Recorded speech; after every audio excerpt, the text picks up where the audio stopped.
وہ sudden move کرنی پڑتی ہے، بڑی جرت کے ساتھ سامنے آنا پڑتا ہے، تو اتنی زور سے خوف ٹوٹتا ہے کہ اس کی آواز دور تک سنائی دیتی ہے اور لوگ آپ کو جوائن کرتے ہیں۔ اور ہم کیا کر رہے ہیں؟ ہم قسطوں میں یہ کام کرنا چاہتے ہیں، گریجولی کام کرنا چاہتے ہیں، خوف کبھی ایسے دور نہیں ہوتا۔ یہ قسطوں میں کام کرنا، سلو موو کرنا، یہ ڈکٹیٹر کے حق میں چلی جاتی ہے یہ چیز۔ کیوں؟ اس کی اسٹریٹجی یہ ہے کہ وہ آپ کی طرف سے کسی بڑی قوت کا سامنا اسے نہ کرنا پڑے، وہ آپ کے لوگوں کو بور کر دے، آپ کی تحریک سے تھکا دے۔ اس کے لیے وہ کیا کرتا ہے؟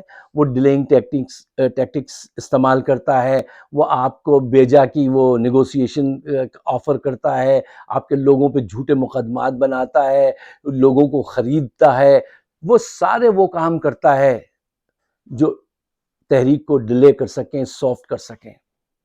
آپ وہ کام نہیں کر رہے جو آپ کو کرنا چاہیے کہ بڑے پیمانے پہ بہت بڑی موو کریں تو ہی یہ خوف ٹوٹے گا۔ جس انداز سے ٹھمک آپ چل رہے ہیں، اس طرح سے خوف نہیں ٹوٹے گا۔ اچھا صاحب، دیکھیے جرنیل جو ہے، عاصم منیر جو ہے، وہ تمہاری قوت سے نہیں، اپنی غلطیوں سے گرے گا۔ اب اس کی غلطیوں کو پہچاننا اور وقت پر اس پہ چوٹ لگانا، یہ آپ کی سیاسی تدبر، آپ کی پلاننگ ہونی چاہیے۔ دیکھیے اس وقت وہ چاروں طرف سے گھرا ہوا ہے۔ فار ایگزامپل، یہ لمبی ذرا ہے بات، لیکن میں اس کو مختصر آسان بنا دیتا ہوں۔ 4 پوائنٹ لے لیجئے، چلیے let's just say with 4 points. Point number 1، دیکھیے ٹرمپ سے جو یہ وعدے کر کے آئے تھے، وہ پریکٹیکل باتیں نہیں تھیں، اور وہ پوری نہیں ہوتی نظر آ رہی، اور وہاں جو اندر سے جو صورتحال ہے وہ صحیح نہیں ہے، وہ ان کے حق میں روز بروز کمزور ہوتی جا رہی ہے صورتحال۔ پوائنٹ نمبر 2، سعودیہ اور یو اے ای دونوں اس وقت پاکستان سے ناراض ہیں۔ کیوں؟ ایک تو تمہاری مجبوری ہے کہ تم نے دونوں طرف، اور اچھی بات تھی دونوں طرف پاکستان کے تعلقات ہیں، لیکن تمہیں اس وقت بڑی حکمت سے نکلنا ہے ان دونوں کے درمیان میں سے، ٹھیک ہے نا؟ دونوں ہاتھوں میں تمہارے لڈو ہونا چاہیے، لیکن تم اس حکمت سے، اس عقل سے آ رہی ہو، اور وہ دونوں تم سے ناراض ہیں۔ پوائنٹ نمبر 3، فوج کے اندر یہ بڑے بڑے اربوں روپے کے پیکیجز دے رہے ہیں، اس کے باوجود اس سے نیچے کے جو لوگ ہیں ان میں بہت بڑی بے چینی ہے، بہت بڑی بے چینی ہے، جبکہ بہت بڑے بڑے پیکیجز جو ہیں وہ فوج کے جو ہائر لوگ ہیں ان کو دیے جا رہے ہیں، اربوں روپے کے پیکیجز ایک جرنیل کو۔ اچھا، تو اندر بے چینی جو ہے وہ بد اعتمادی کی انتہا پہ پہنچ رہی ہے۔ اور پوائنٹ نمبر 4، ملک کی اکانومی خراب تو تھی، اب خراب تر ہوتی چلی جا رہی ہے۔ یہ وقت ہے ان کو بڑا دھکا دینے کا، یہی وقت ہے۔ اور پوائنٹس بھی تمہارے ہاتھ میں ایسے ہیں کہ آئین کو بحال کرو۔ کون ہے جو تمہاری مدد یہ بات نہیں مانے گا؟ آئین کو جو انہوں نے کیا ہے، عدلیہ کو بحال کرو، ٹھیک ہے نا، عمران خان کو رہا کرو، فیئر الیکشن کراؤ۔ یہ تمہارے جو سلوگنز ہیں، مہنگائی ختم کرو، یہ سب کی سمجھ میں آئیں گے، یہ سب کارڈز تمہارے ہاتھ میں ہیں۔ تم کب کھیلو گے ان کارڈز کو؟ یا انتظار میں رہو گے کہ ان کا بھی جہاز پھٹ جائے اس کی طرح، ضیاء کی طرح؟ تو یہ کوئی اسٹریٹجی یا پلاننگ نہیں ہے۔ اچھا، ایک اور بات اس کو ذہن میں رکھیے، دیکھیے آپ یہ چاہتے ہیں کہ وہ لوگ جو بیوروکریسی میں ہیں، جو ججز ہیں، میڈیا ہے، یہ سب آپ کا ساتھ دیں۔ یہ لوگ جو ہیں نا، یہ ضمیر کی آواز پہ چلنے والے لوگ نہیں ہوتے ہیں، یہ وہ لوگ ہوتے ہیں جو ہوا کا رخ دیکھ کر اپنی سمت جو ہے اس کا ڈیسائیڈ کرتے ہیں کس کا پلہ بھاری ہے۔ اگر یہ آج یہ دیکھ لیں کہ ہاں موومنٹ نے جان پکڑ لی ہے، یہ سب آپ کے حق میں آ جائیں گے، اور پھر آپ کا کام آسان ہو جائے گا۔ یہ سیاست کا یا اس دنیا کا، اور خاص کر کے پاکستان کا طریقہ کار یہی ہے کہ آپ کو پہلے خود جیتنا پڑتا ہے، پھر لوگ آپ کو جوائن کرتے ہیں۔ ضمیر کے نام پہ کوئی آپ کو جوائن نہیں کرے گا۔ اچھا، یہاں پہ ایک پوائنٹ جلدی سے اور لے لیجئے، پھر اس کے بعد کلوزنگ کی طرف چلتے ہیں۔ کلوزنگ آج بہت اہم ہے، ساتھ رہیے گا میرے، اور اس کو شیئر ضرور کیجئے گا۔ دیکھیے وہ پوائنٹ یہ ہے کہ جرنیل جو ہے نا، یہ سڈن موو سے بہت ڈرتے ہیں اور بہت پریشان ہو جاتے ہیں۔ جب کوئی سیاسی تحریک سر موو کرتی نا بڑی پیمانے پہ، تو پھر یہ غلط فیصلے کرنے لگتے ہیں، اور وہی غلط فیصلے جو ہوتے ہیں نا وہ ان کی بدنامی کا اور ان کے ڈوبنے کا باعث بنتے ہیں۔ اور اب وقت آ گیا ہے کہ آپ اگر بڑی موو کریں گے تو پہلے ان کے سارے فیصلے غلط ہیں، جھوٹ کی بنیاد پہ کھڑے ہوئے فیصلے ہیں نا سر، اب مزید اگر آپ نے ان کو پش کیا تو پھر یہ اس کارنر پہ آپ ان کو رسے پہ پہنچا دیں گے، آپ کو اپنی تیاری پکڑنی چاہیے۔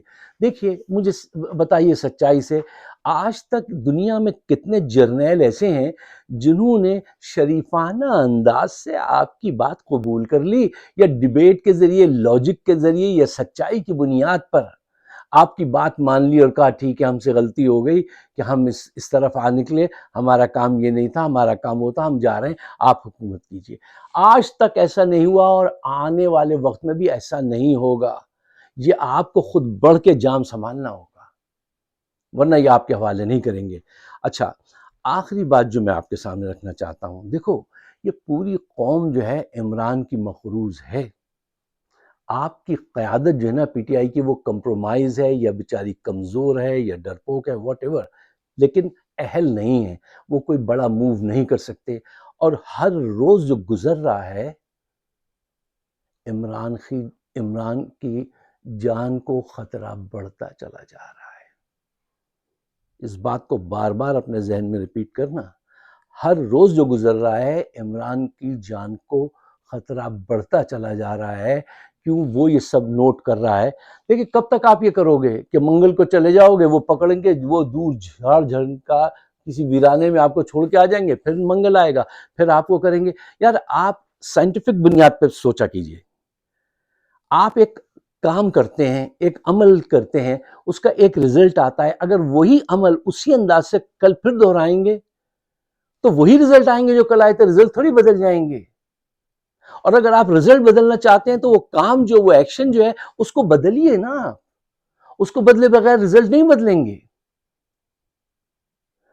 جب تک عمران خان کے بیٹے نہیں آئیں گے، رسک نہیں لیں گے، وہ آئیں ایئرپورٹ پہ 20-25 لاکھ لوگ ان کے استقبال کے لیے جائیں، وہاں سے وہ شروع ہو اور اڈیالہ تک پہنچیں، اس دوران ہی مذاکرات شروع ہو جائیں گے، اگر آپ 20-25 لاکھ لوگوں کو جمع کر سکتے ہیں ان کے بیٹوں کی آمد پر۔ جی یہ ہوتا ہے صحیح پریشر، اس میں علیمہ خان ہوں، ان کے بیٹے ہوں ٹرک پہ، اور وہاں سے چلیں، اور 20-25 لاکھ لوگوں سے بھی زیادہ لوگوں کو چاہیے کہ وہ جائیں۔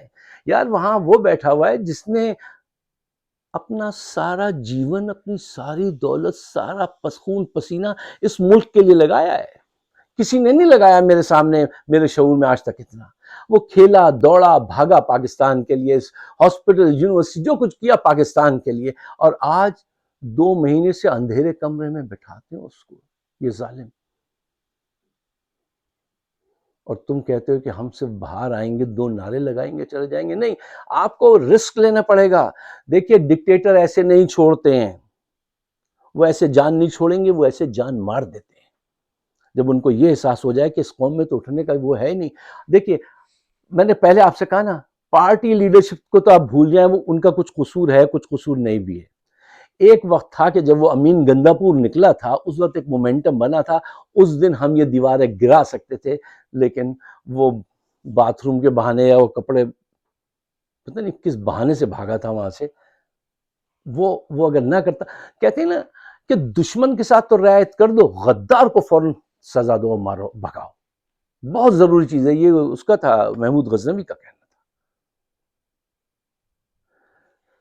میرے خیال میں وقت آ گیا ہے کہ اب سب کو اپنی جان کا رسک لینا پڑے گا، ورنہ وہ اس کی جان نہیں بخشیں گے، اور جو چاہے لگا دو ڈر کیسا، یہ بازی